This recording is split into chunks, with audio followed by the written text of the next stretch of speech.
खरं तर महाराष्ट्राला पुरोगामी महाराष्ट्र असं म्हटलं जातं, कारण फार मोठ्या संतांची इथे नांदीच आहे.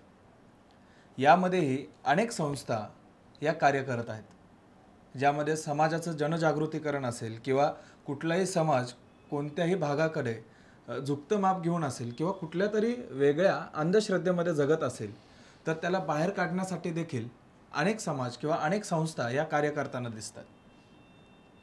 आज आपण आपल्या या विचार मंचावरती अखिल भारतीय अंधश्रद्धा निर्मूलन समिती यांच्या अनेक कार्यकारिणी सभासदांबरोबर संवाद साधणार आहोत आणि जाणून घेणार आहोत की नेमकी अखिल भारतीय अंधश्रद्धा निर्मूलन समिती कशा पद्धतीने कार्य करते. यामध्ये अनेक विषय आहेत, जसे की बुवाबाजी झाला किंवा दाभोळकर पानसरे यांचा जो खून झाला ते प्रकरण आहे. त्यानंतर अशा अनेक प्रात्यक्षिकं ज्या आजकालच्या समाजाला बुलवून त्यांना त्या अंधश्रद्धेचा बळी पाडण्यात येतो त्याची प्रात्यक्षिकं, अशा अनेक विविध विषयांवरती अनेक वेगवेगळ्या प्रश्नांवरती समस्यांवरती आपण आज संवाद साधणार आहोत. आणि आपल्या येणाऱ्या या पूर्ण आठवडाभर असेल किंवा महिनाभर असेल या कार्यकारिणी सभासदांबरोबर त्यांचे विचार, त्यांची भूमिका ही स्पष्टपणे जाणून घेणार आहोत. मुळात 1982 साली अंधश्रद्धा निर्मूलन समितीची स्थापना ही नागपूरमध्ये डॉक्टर श्याम मानव यांच्या नेतृत्वाने झाली आणि त्यानंतर ती इतकी फोफावत गेली की आज आपण पाहतो की अंधश्रद्धा निर्मूलन समिती कशा पद्धतीने कार्य करते.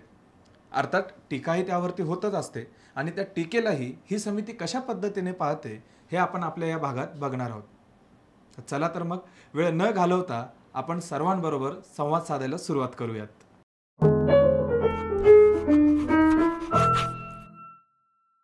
आज आपल्याबरोबर अखिल भारतीय अंधश्रद्धा निर्मूलन समितीचे राष्ट्रीय महासचिव हरीश देशमुख सर आहेत, ज्यांच्याबरोबर अनकट संवाद मंचावरती आज आपण संवाद साधणार आहोत. नमस्कार सर. नमस्कार सर, मला वाटतं की आपण समिती स्थापना पूर्वीपासून कार्य करता. बरोबर. आणि ती जी सुरुवात आहे किंवा तो जो सक्रिय भाग आहे तो कशा पद्धतीने, म्हणजे एकंदरीत आपला जो प्रवास आहे त्याबद्दल थोडक्यात सांगाल. खरं म्हणजे आपण विज्ञान शिकतो, विज्ञान वापरतो, परंतु वैज्ञानिक दृष्टिकोन वापरत नाही. यामुळे लोक सगळे ह्या अंधश्रद्धेच्या आहारी जातात. जसं आपण म्हटलं की समितीची स्थापना 1982 साली प्राध्यापक श्याम मानव यांच्या नेतृत्वात झाली, पण त्याच्या अगोदरपासनं मी या फील्डमध्ये आहे आणि अगोदर लहानपणापासून मला अंधश्रद्धा निर्मूलन या विषयाचा छंद असल्यामुळे या विषयामध्ये मी बऱ्याच कालावधीपासून अनेक बुवा बाबा मांत्रिक अशा अनेक घटना बघितलेल्या आहेत. 1982च्या अगोदर नागपूरला या ठिकाणी रॅशनलिस्ट मुवमेंट, बुद्धिवादी संघटन होतं, नास्तिक मंच होते, इवन अनेक चळवळी होत्या, जे विज्ञानवादी चळवळी होत्या. त्या सगळ्या चळवळीशी मी निगडीत सातत्याने राहिलेलो आहे. परंतु त्या अगोदरही अनेक बुवा बाबा मांत्रिक यांचा भंडाफोड या नागपूर शहराने मुळात नागपुराला पोलखोल सिटी म्हटलं जातं आणि ती पोलखोल सिटी म्हणण्यामागे ज्या व्यक्तिमत्वाचा प्रखरपणे हात आहे ती व्यक्तिमत्व म्हणजे आपण असं पाहिलं जातं. हे समीकरण कसं आहे? हां, या अगोदरही मी तुम्हाला जसं सांगितलं की रॅशनल मुवमेंट होतं, या बुद्धिवादी संघटने होत्या, पोलखोल एक क्लब होते काही असे. उमेश चौबे त्याचे आय थिंक पायनवर आहे. डॉक्टर CG पांडे बुद्धिवादी संघटनेचे ते अध्यक्ष होते. आणि त्या अगोदरही एक खटुली बाबाचं प्रकरण खूप गाजलेलं होतं की मंत्राने खाट आपोआप चालते आणि हजारो लोक त्या खाटेमागे पळतात. मी स्वतः लहानपणी झाडावर बसून आमच्या अमरावती जिल्ह्यामध्ये लोणी शहरामध्ये बघितलं की 4 माणसं खाट पकडतात आणि गावामध्ये मंत्रतंत्र करणारे, जादूटोणा करणारे हुडकण्यासाठी त्यांना लोक बोलावतात आणि ती खाट अक्षरशः धावते आणि गावामधला कोण व्यक्ती जादूटोणा करतो म्हणून त्याला ती खाट मारते, इंकित करते आणि त्याचा शिक्कामोर्तब करून त्याला मारहाण करायची, त्याची धिंड काढायची, अशा अंधश्रद्धा मी डोळ्यांनी बघितल्या आहे. प्रश्न असा आहे की ही निर्जीव खाट आपोआप चालते की हा प्रश्न माझ्या डोक्यामध्ये त्यावेळेसपासून आला की लोक धावतात, लोक खाट घेऊन पडतात, लोक खटिया चल गई, खटिया चल गई. नागपूरला रॅशनल मुवमेंटने त्याला ज्यावेळेस आव्हान केलं आणि वर्धेला 12 डिसेंबर 1977ला त्याचं आयोजन करण्यात आलं मोठ्या प्रमाणामध्ये. 15,000 पब्लिक त्याची साक्षीदार होती. तिथले कलेक्टर, पोलीस कमिशनर यांनी त्याचं आयोजन केलं आणि आम्ही नागपूरची केवळ 8 जण त्या ठिकाणी गेलो आणि आम्ही 4 जणांची खाट पकडली आणि आमचे खाट जे काय असते की स्टेशनरी खटिया असते, खाट म्हणजे खटिया ज्याच्यावर आपण झोपतो ती खाट, आणि त्या खाटेला विणलेलं असतं धाग्या दोऱ्याने आणि तिची पूजा अर्चा करतात आणि पूजा अर्चा करून तिला जागृत केलं जातं आणि खटोली बाबा म्हणून जो कोणी व्यक्ती आहे त्याला खटोली बाबा म्हणतात. त्याला बाहेर राज्यातून तिथे आयात केलं जातं आणि तो म्हणतो की माझी मंत्रशक्ती आहे आणि माझ्या मंत्रशक्तीबळे ही खाट आपोआप चालणार आहे. परंतु आणि 4 माणसं ती खाट पकडतात. त्या ठिकाणी मोठं आयोजन करण्यात आलं होतं आणि आम्ही 4 जणांची खाट पकडली. रात्रभर महाराजांनी मंत्रतंत्र पुटपुटले, हवन त्या आठवी लावणं, एक्कामाय मातामाय सिक्कामाय असे हवन त्या प्रज्वलित केले आणि रात्रभर ती मंत्र बाबांनी म्हणून सुद्धा ती खाट 1 सेंटीमीटर सुद्धा समोर चालला आणि त्याचा जाहीरपणे भंडाफोड झाला आणि त्याला नंतर अटक करण्यात आली. आता खाट चालते कशी त्याच्या मागं काय विज्ञान दडलेलं असतं. आम्ही तेच प्रत्येक घटनेमागं विज्ञान असतो. न्यूटनचा प्रथम गतीचा सिद्धांत आहे की कोणती वस्तू स्थिर असते तिला ज्यावेळेस बाह्यबल क्रिया करते तेव्हा ती निर्जीव वस्तू ती चालायला लागते. Every body continues to be in state of rest or of motion unless acted upon some external impress force. हे वर्ग 10 मध्ये आपण मुलांना विज्ञान शिकवलेलं आहे. विज्ञान वापरतो, वैज्ञानिक दृष्टिकोन लोकांमुळे नसल्यामुळे ती मंत्राने चालतं असं मानलं जातं आणि त्याचं भंडाफोड जाहीरपणे झालं आणि ते खाटेचं प्रकरण बंद झालं. यानंतरही मध्य प्रदेशामध्ये इव्हन मुलताईसारखा बैतूलसारख्या जिल्ह्यामध्ये ती खाट सतत त्या ठिकाणी कारण की प्रबोधन नसल्यामुळे होत होतं आणि नागपूरला ज्यावेळेस ते खाटेचं पुन्हा इथे एक मटकाझरी म्हणून आहे अलीकडेच म्हणजे 2016ची घटना आहे. त्या ठिकाणी ती खाट आपोआप चालते म्हणून लोकांनी त्यांना बोलावलं आणि मग आमची सगळी मंडळी त्या ठिकाणी गेली आणि त्याला त्या ठिकाणी पुन्हा भंडाफोड केला. नागपूरला पुन्हा दुसरं प्रकरण त्यावेळेस आम्ही बैराम बाबाचं प्रकरण एक्सपोज केलं होतं. बैराम बाबांनी सांगितलं की पुसदमध्ये 70 दिवस त्यांनी समाधी लावली आणि ज्यावेळेस समितीने आव्हान केलं की आम्ही या ठिकाणी केबिन तयार करतो काचेची, तुला तिथे बोलावतो, तिथे फक्त 2 तास राहून दाखव, बाबा तयार झाला नाही. त्यानं लष्करी बाबाचं प्रकरण आमच्या इथे एक मोठं प्रकाश आहे लोकमत नावाचं, त्याच्या प्रांगणामध्ये त्या लष्करी बाबाला बोलावले. तो म्हणे की जो कोणताही पाठ आहे तो मंत्राने आपोआप फिरतो आणि ज्यावेळेस त्या पाटावर आमचे कार्यकर्ते बसले तो पाठ फिरला नाही. म्हणजे वृत्ताकार गतीच्या सिद्धांताने फिरतो. म्हणजे प्रत्येक घटनेमागे विज्ञान असते. हे वारंवार आम्ही ज्यावेळेस जनतेला पटवून द्यायला लागलं त्यावेळेस जनता अंधश्रद्धा निर्मूलन म्हणजे काय हे लोक नेमकं काय सांगतात आम्हाला लोक समर्थन घ्यायला लागले. मुळात ज्या पद्धतीने ज्या बाबांबद्दल आपण सांगताय किंवा त्यांचा जो पोलखोल केलेला आहे तर या प्रत्येकामागे वैज्ञानिक दृष्टिकोन जो आहे तो दडलेला आहे. प्रत्येक गोष्टीमागे विज्ञान दडलेलं आहे. मी खटोली बाबाच्या मग न्यूटनचा प्रथम न्यूटनची गतीचे नियम आपण सिद्ध केलेला आहे. कारण वृत्ताकार गतीचा सिद्धांत आहे त्याच्यामागे वृत्ताकार गतीचा सिद्धांत दडलेला आहे. ज्या मी तुम्हाला सांगितले की पाठ आपोआप फिरतो वगैरे, तर ह्या प्रत्येकाला मग घटना दडलेल्या असतात. कारण ज्या या घटना तुम्ही सांगताय याला एक वैज्ञानिक दृष्टिकोन आहे असं आपण म्हणतोय, पण अनेक वेळेस सर्वसामान्य जनता आहे त्यांच्यापर्यंत हा जो भाग आहे तो तेवढ्या प्रकर्षाने जात नाही किंवा तेवढ्या प्रकर्षाने पोहोचत नाहीत आणि ते अंधश्रद्धेला बळी पडतात. मग अनेक अशा व्यक्तिमत्वांकडे पाहताना सर्वसामान्य लोकांनी काय पद्धतीने पाहणं गरजेचं आहे? नाही, त्यांना लोकांमध्ये जनजागरण करणं, लोकांचं प्रबोधन करणं, लोकांना सातत्यानं विज्ञान शिकवणं, विज्ञानाने कसं जग समोर जातं हे सांगणं, त्यासाठी आम्ही शिबिरं घेतो आणि शिबिरांमध्ये याची पूर्ण उकल करून आम्ही सांगत असतो की आता त्यानंतरही आम्ही असं नाही की जे बाबा ज्या ॲक्टिव्हिटी करतात त्या ॲक्टिव्हिटीमध्ये कसं हे बनावट असं त्यासाठी आम्ही काही असे प्रयोग केले. नागपूरला जसे एक विदेशी पाद्री या ठिकाणी आले होते. म्हणजे चंगाई सभा करणारे लोक त्या ठिकाणी लंगडे जाहिराती मोठ्या मोठ्या जाहिरात देतात. त्याच्यामध्ये सांगतात की त्यांच्या प्रार्थनेने मुका बोलायला लागेल, अंधळा बघायला लागेल, लंगडे धावायला लागतील, अशा मोठ्या मोठ्या जाहिरात देतात. परंतु नागपूरला ज्यावेळेस अशा मोठ्या जाहिरात दिल्या त्यावेळेस आम्ही त्याला आव्हान केलं. त्या उमेश बाबू चौबे आमचे त्या कार्याध्यक्ष होते, आज ते नाही आहे, त्यांचं फार मोठं सहयोग मिळाला आणि त्यावेळेस आम्ही नागपूरला एक मोर्चा काढला की लंगडे लुले बहिरे हे जर खरोखर प्रार्थनेत दुरुस्त होत असतील त्यांचं भलं झालं पाहिजे. आलं लक्षात. त्यांचा मोठा मोर्चा काढ 300 लोक आम्ही गोळा केले, मोठा मोर्चा काढला, पोलिसांनी आम्हालाच अटक केली. परंतु ज्यावेळेस दुसऱ्या दिवशी पुन्हा आम्ही पोलीस कमिशनरला म्हटलं हे जर घटना लंगडे धावायला लागतील, अंधळे बघायला लागतील, हे जे चमत्कार होत असेल, हे चमत्कारी रॅली असेल तर आपल्या याच्यामध्ये अंध विद्यालय, अपंग विद्यालय आहे यांच्यासाठी यांचा उपयोग करता येईल, जनसामान्यासाठी यांचा उपयोग करता येईल. म्हणून त्यांच्यासाठी आम्ही पोलिसांना रिक्वेस्ट केली आणि त्यावेळेस पोलिसांच्या लक्षात आलं की ही सगळी बनावट आहे, ही बनवेगिरी आहे. लंगडा मंत्राने लंगडा जो आहे तो धावू शकत नाही, अंधळा बघू शकत नाही. त्यावेळेस मग पोलिसांनी ड्रग अँड मॅजिक रेमेडी या औषधी आणि चमत्कारिक उपचार 1954 या कायद्यान्वये त्या विदेशी पाद्रींना नागपूरला पहिल्यांदा अटक झाली आणि जगामध्ये ही चर्चा झाली की हे बुवा बाबा कसे फ्रॉड आहे म्हणून, आणि जगामध्ये याची चर्चा व्हायला लागली.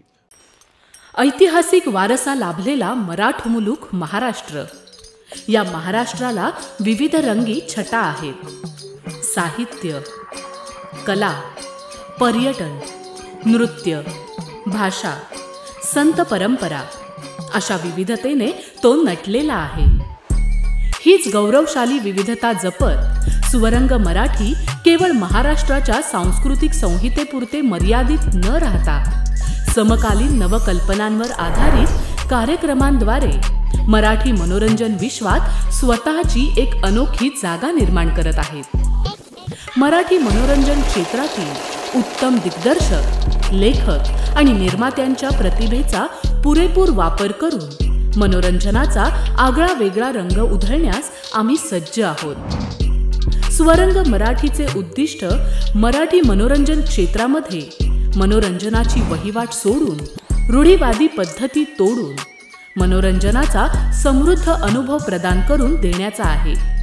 म्हणूनच यात विविध पद्धतीचे मनोरंजक आणि माहितीपूर्ण कार्यक्रम स्वरंग मराठीवर बघता येतील. शेवटी एकच, धकाधकीच्या जीवनात धांगडधिंगा करण्यापेक्षा बसूया, हसूया, गाऊया, जगूया. नाती गोती श्रावण मोती गावामधले जीवंत रंग. नाती गोती श्रावण मोती गावामधले जीवंत रंग. चला जोडूया, चला पाहूया, जशी संस्कृती तसा स्वरंग. साधारणतः आपण हे काम करत असताना काय होतं, अनेक वेळेस पोलखोल होते, पण त्यानंतरच्या अडचणी किंवा त्यानंतर असे काही घटना घडतात की जे आपल्या विरोधात असतात. तर या अडचणींना कशा पद्धतीने फेस करता किंवा या अडचणी कशा पद्धतीने आपल्या समोर येतात. आणि याच्यानंतरही मी पुढे जाऊन विचारतो की आणखी असे कोणकोणते बाबा होते ज्यांच्याबद्दलची पोलखोल जी आहे ती आपल्या माध्यमातून झालेली आहे. खरं म्हणजे अनेक बुवांचा आम्ही भंडाफोड केला या ठिकाणी. नागपूरला तर भंडाफोड शहरच म्हणण्यात आलं. त्या ठिकाणी कृपालू महाराजचं उदाहरण घेता येईल. कृपालू महाराज जो होता याने अनेक स्त्रियांना देवधर्माच्या नावावर डुबवलं. कारण की अखिल भारतीय अंधश्रद्धा निर्मूलन ही कोणत्या देवाधर्माच्या विरुद्ध नाही, परंतु देवाधर्माचं भांडवल करून हे बाबा जे महिला आहे, पुरुष आहे, यांना आपल्या नादी लावतात. ते चमत्कारिक बाबा आहे, मी देवाचा अवतार आहे असं म्हणून कृपालू महाराजांनी अनेक स्त्रियांना गंडवलेलं आहे. आणि नागपूरला अशा ज्या स्त्रिया आहेत ज्यावेळेस समितीकडे तक्रारी आल्या, समितीकडे आमच्या विचारणा आली की बाबा आमच्या मुलींना असे हे बाबांनी फसवलेलं आहे, त्यावेळेस आम्ही ते पुढाकार घेतला आणि त्या कृपालू महाराजला सुद्धा नागपूर मनगडचा कृपालू महाराज मनगड, मसुरी, वृंद या ठिकाणी मोठे मोठे आश्रम आहे. खरं म्हणजे काय की लोकांमध्ये जी गोष्ट प्रचलित असते त्याच गोष्टीचा बाबा लोक पाठपुरावा करतात. बाबा लोक जसं की बाबा म्हणजे काय, दैवी शक्तीचा दावा करतो त्याला बाबा असं म्हणतात. चमत्कार लोक म्हणतात, चमत्कारिक कृती करून बाबा समोर येतात. आता या ठिकाणी तुम्हाला सांगत आहे की लोक धर्माला मानायला लागले, धर्माचं महात्मा घालतात, धर्माचा आधार घेऊन कृपालू महाराज बोवाबाजी करायला लागले. विज्ञानाचा आधार लोक मानायला लागले, विज्ञानाचा आधार घेऊन बाबा बोवाबाजी करतात. त्यासाठी विज्ञानाचा आधार घेऊन बोवाबाजी करणारे एक बाबा होते, बोलका पत्रवाली बाबा पटवर्धन. आणि तो म्हणायचा की माझे राशीचे खडे आहे आणि या खड्यामधनं किरणं निघतात, शरीराभोवती वलय निर्माण करतात, येणारे संकट थोपवतात. लोकांना हे सिद्धांत पटायला लागतात. लोक त्याचा फत्तर जो आहे 20 रुपयाला विकत घ्यायचे. आम्ही त्यावेळेस आंदोलन सुरू केलं, साताऱ्यापासून आंदोलन सुरू केलं आणि इव्हन या ठिकाणी नाशिकला मोर्चा काढला गाढवांच्या विरुद्ध. प्राध्यापक श्याम मानव त्याच्यामध्ये होते. परंतु त्याचं सरळ मोठ्या मोठ्या जाहिराती देणं आणि हा वैज्ञानिक आधार आहे, याच्यामागं विज्ञान आहे म्हणून लोकांना तो पटवायला जाहिरातीच्या माध्यमातून तो द्यायला लागला. सगळ्या मोठ्या मोठ्या वृत्तपत्रात जाहीर द्यायचा. आम्ही त्याच्यामागं सतत आंदोलन सुरू ठेवलं. म्हणजे ज्यावेळेस नागपूरला आले त्यावेळेस आम्ही नागपूरला असं ठरवलं की बाबा हा पटवर्धन जो आहे जे दावे करतो त्याचं परीक्षण करावं. आणि म्हणून आम्ही त्या खड्याचं इन्स्ट्रुमेंटेशन डिपार्टमेंट नागपूर परीक्षण केलं. या खड्याबद्दल खरोखरच किरणं निघतात का, हा खडा कशाचा आहे, याचा रिफ्रॅक्टिव्ह इंडेक्स काय आहे. त्यावेळेस आम्हाला विद्यापीठाने एक प्रमाणपत्र दिलं की हा खडा सिलिकॉन डायऑक्साईडचा आहे, हा रेतीचा खडा आहे, यामधनं कोणतेच किरणं निघत नाही. बाबाचे दावे खोल ठरले आणि मग त्याच्याविरुद्ध drug and magic remedy act या कायद्यानुसार नागपूरला त्याला पहिल्यांदा अटक झाली आणि अशा पद्धतीने हे जे अनेक वर्षापासून चाललेलं प्रकरण आहे ते संपुष्टात आलं. असंच नाही की असे अनेक बाबा आहेत आणि इतकंच नाही की केवळ आम्हाला लोक म्हणतात की हिंदू धर्माच्या विरुद्ध बाबांना तुम्ही हे करता वगैरे असं काही मानणं. गुलाब बाबा पाण्याचं रूपांतर प्रसादामध्ये करत हा दावा करतात, त्याच्याविरुद्ध आम्ही आंदोलन केलं की त्याला एक बी किसन राठोड नावाची महिला होती, ती महिला म्हणायची की समितीचं आमचं त्यावेळेस आव्हान होतं की चमत्कार दाखवा, 2 लाख रुपये घेऊन जा. अनेक पत्रकारांसुद्धा आम्हाला घेरायचे आणि यवतमाळची ती महिला तिने सांगितली की माझ्याजवळ चमत्कार आहे आणि हा चमत्कार मी सिद्ध करून दाखवू शकतो, समितीचं आव्हान मी स्वीकारायला तयार आहे. ती आव्हान स्वीकारायला ती समोर आली आणि त्यावेळेस आपल्या इथले यवतमाळमध्ये त्याचं आयोजन करण्यात आलं आणि त्या आयोजनामध्ये त्या महिलेला बोलवण्यात आलं. तिने आमचं आव्हान जे आहे त्यासाठी 2 लाख रुपयाचं, त्यावेळेस आम्हाला कोणतेही आव्हान जे असेल त्यासाठी जर दावेदार हा खऱ्या अर्थाचा असेल त्यांनी समितीकडे 2,000 रुपये त्याला डिपॉझिट ठेवावे लागतात, काही अनामत राशी, आणि 2दा जर सिद्ध केलं तिने त्याला आम्ही 2 लाख रुपये द्यायला तयार आहे. आणि त्यावेळेस आम्ही सगळी तयारी केली, आमची टीम तिथे गेली. बाणगावची ती महिला होती आणि ती तिथे आल्यानंतर तिथे दैवी शक्तीचा चमत्कार मी सिद्ध करणार म्हणून तिने कबूल केलं होतं. तिचे नातेवाईक गोळा झाले, मंडळी गोळा झाली, व्हिडिओ कॅमेरे लावलेले होते आणि ज्यावेळेस तिच्या आम्ही एका मोठ्या हॉलमध्ये त्याचं आयोजन सिलेक्टेड लोकांना त्या ठिकाणी नेलं होतं आम्ही त्या ठिकाणी आणि काही सायंटिस्ट त्या ठिकाणी होते आणि ज्यावेळेस त्या महिलेने चमत्काराची वेळ आली तिला आली तर ती म्हणाली की 5 वाजता माझी देवी मला चमत्कार देणार आहे, तुम्ही बघा मी चमत्कारात करून दाखवतो. ती 2 वाजता त्या ठिकाणी ती पूर्ण व्यवस्था आम्ही ती नवीन तिला चोळी बांगडी देण्यात आली, म्हणजे नवीन वस्त्र तिला देण्यात आले. आमच्या महिला ॲक्टिव्हिस्ट होत्या आणि त्यावेळेस तिच्या शरीराचा आम्ही एक्सरे काढला.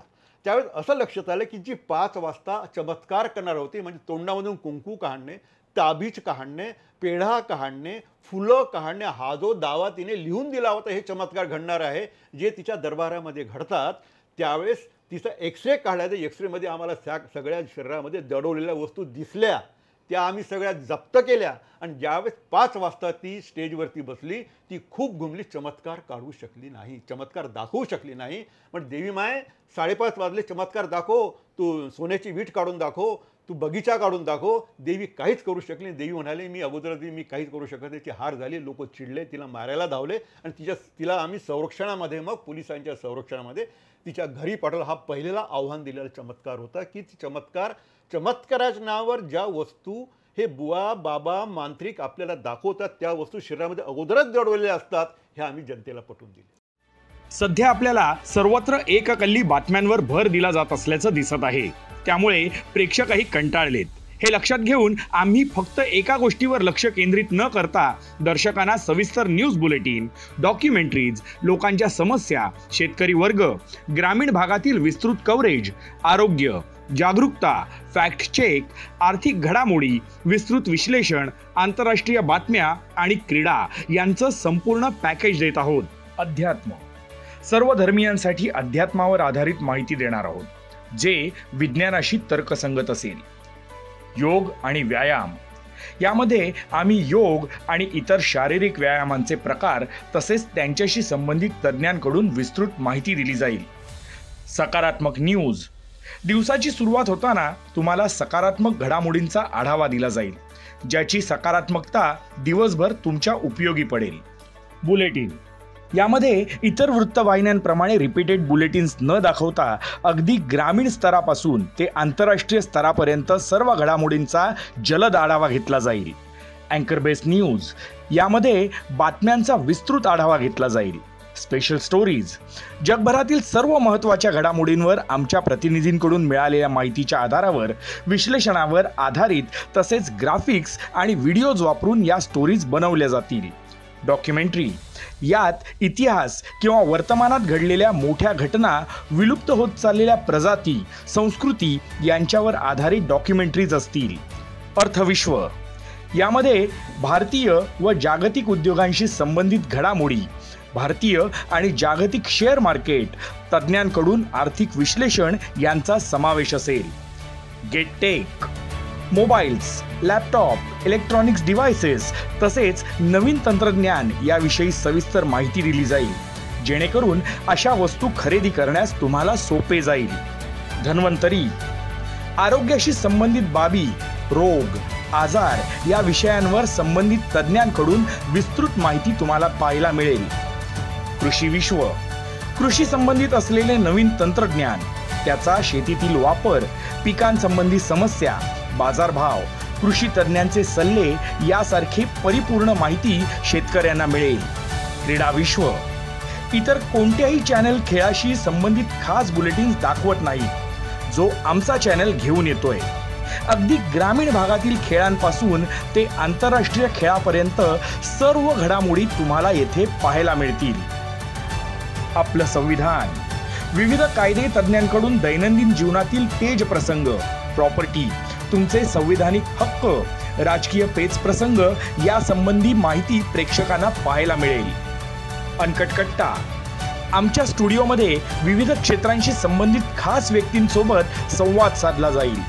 लोकमंथन, तुमच्या गल्लीत, तुमच्या गावात, तुमच्या शहरात आम्ही थेट येऊन तुमच्याशी संवाद साधू. तुमचे प्रश्न, समस्या सरकारपर्यंत पोहोचवण्याचा प्रयत्न करू. तुमच्या विचारांना आम्ही व्यासपीठ देऊ. पप्या, या माध्यमातून आमचा प्रतिनिधी तुमच्या दारापासून ते अगदी चौकांमधील समस्यांना वाचा फोडेल. भ्रष्ट अधिकारी असो वा कर्मचारी, सर्व मुद्द्यांना हात घातला जाईल.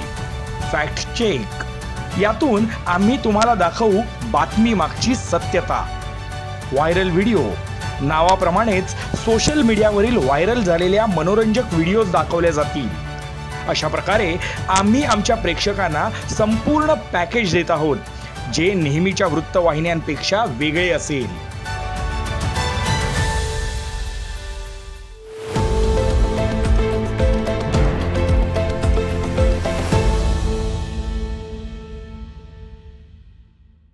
मुळात एक प्रश्न जो आहे तो कंटिन्यू मी विचारला होता आणि तो राहिला आहे की या गोष्टी करताना काय काय अडचणी समोर फेस कराव्या लागतात किंवा अनेक वेळेस धमकी किंवा काय असे भाग नक्कीच आपल्या बाबतीत होत असणार आहेत. तर याकडे कशा पद्धतीने पाहता? खरं म्हणजे नागपूरला जे चळवळ प्राध्यापक श्याम मानव 1982 पासून जी सुरू केली, त्यामध्ये श्रद्धा आणि अंधश्रद्धा हा विषय जो आहे इतका गंभीर आहे. तुमचं बरोबर आहे, लोक विरोध करायचे, आमच्या विरुद्ध बोलायचे, आमच्या विरुद्ध लिहायचे, परंतु आमच्या नागपूरला एक परिसंवाद घेण्यात आलेला होता श्रद्धा आणि अंधश्रद्धेचा. प्राध्यापक श्याम मानव आणि अजून काही तज्ज्ञ मंडळी या ठिकाणी होती, मोठी मोठी मंडळी या ठिकाणी होती. श्रद्धा आणि अंधश्रद्धा यावर 2 दिवस परिसंवाद चालला आणि लोक जे म्हणायचे की आमच्या श्रद्धा उडवायला हे लोक अनिष्टवाले काम करतात. श्रद्धा म्हणजे काय? चिकित्सा करायची नाही, शंका घ्यायची नाही आणि बाबा वाक्यम प्रमाणम आणि सर्वश्रेष्ठता ह्या 4 आधारावर श्रद्धा उभी राहते. परंतु जेव्हा श्रद्धेने एखाद्या चमत्काराकडे बघतो, ज्यावेळेस तिची उकल होते, त्यावेळेस श्रद्धेवाला मनुष्य केव्हा अंधश्रद्धेकडे जातो तेव्हा त्यालाच कळत नाही. म्हणजे श्रद्धा आणि अंधश्रद्धा ह्या एकाच नाण्याच्या 2 बाजू आहे. तर नागपूरकरांना, विदर्भामध्ये आणि महाराष्ट्रामध्ये ज्यावेळेस हा विचार लोकांना समजायला लागला आणि संत ज्या पद्धतीने काम करतात, संत गाडगेबाबा असो, संत तुकडोजी महाराज असो, संत ज्ञानेश्वर महाराज असो, ह्या सगळ्या लोकांनी ज्या पद्धतीने समाजामध्ये प्रबोधनाचं काम केलं, त्याच पद्धतीने समिती काम करते. आणि तुम्हाला हे सांगितले, समिती कोणत्याच देवाधर्माच्या विरुद्ध नाही, ही भूमिका घेऊन आम्ही काम करायला लागलो. तर लोक ही गोष्ट समजायला लागले. एका चमत्काराची उकल होत गेली आणि जे बाबा दावा करतात ते बाबा मात्र संतांच्या पंक्तीमधनं दूर हटायला लागले. एरियामध्ये जाऊन त्या ठिकाणी 8-8 दिवस आम्ही कॅम्पेन राबवले. हरिभाऊ पाथोडे आमच्यासोबत होते. इकडच्या छत्तीसगडच्या प्रांतामध्ये सुद्धा आम्ही वॉकिंग ऑन फायर हे डेमॉन्स्ट्रेशन लोकांना करून दाखवलं. तर भारताच्या अंधश्रद्धा निर्मूलन चळवळ केवळ महाराष्ट्रापुरती मर्यादित न राहता इतर प्रांतामध्ये सुद्धा आमची चळवळ फोफावली. इतकंच नाही, आम्ही चेन्नईमध्ये त्या ठिकाणी कल्की महाराजचा आश्रम आहे. त्या ठिकाणी कल्की महाराजच्या आश्रममध्ये तो बाबा केवळ त्या ठिकाणी तिथे पाठ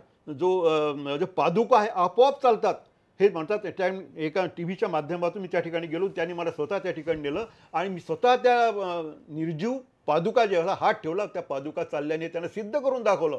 अशा अनेक घटना मोठ्या मोठ्या प्रमाणामध्ये घडल्या आणि लोक ते मानायला लागले. म्हणून ज्या ठिकाणी आता टी व्हीमध्ये चमत्कार, त्या ठिकाणी आमची कार्यकारण भाव साधण्यासाठी आमच्या समितीच्या कार्यकर्त्यांना बोलावतात, कार्यकारण भाव समजून घेतात. हे खरं आजचं चित्र आहे आणि मोठ्या अर्थाने याचं प्रबोधनाचं काम आमचं सुरू आहे.